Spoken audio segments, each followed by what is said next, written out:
Un saludo para cada uno de ustedes. En este segmento estaremos hablando de la estructura del tronco, que contiene 51 huesos.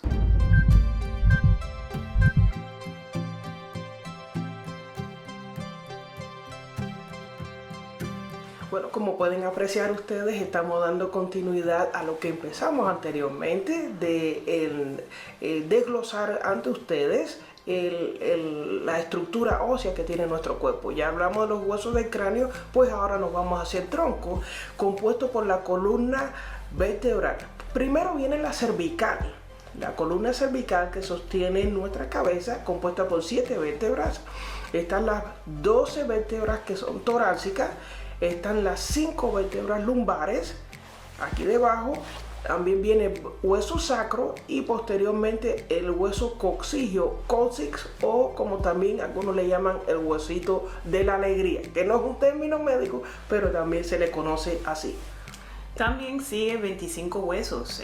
Tenemos 12 huesos de las costillas, tenemos 7 verdaderos y tenemos 3 falsos y los 2 pequeños al final, que son los flotantes, que le llamamos los flotantes. Toda esta estructura ósea conforma lo que es la cavidad torácica. Entonces esta cavidad torácica encierra como tal mediante una estructura ósea llamada esternón, cierra esta estructura para que no se mueva de su lugar. Recordemos que nuestro diseñador divino nos hizo conforme a su semejanza. Sí.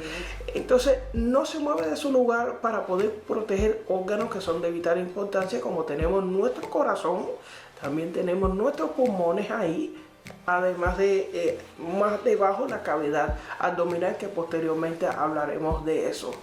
Pero recuerden que cuando se hace reanimación cardiopulmonar o CPR, como se le dice aquí, ¿dónde es que se hace presión? En el mismo hueso ese, el esternón, que está localizado en el medio de nuestras costillas, y ahí es donde nosotros hacemos compresiones al corazón, con razón para hacerle compresiones al corazón para poder resucitar a la persona de regreso.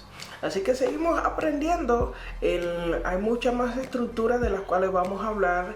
Dios les bendiga y manténganse en contacto, que lo que hablamos aquí les va a servir no solamente para ustedes, para su conocimiento y crecimiento en cómo conocer sus cuerpos, sino también para que puedan adquirir más cultura y compartir con otras personas que tampoco saben. Que Dios les bendiga. Muchas gracias.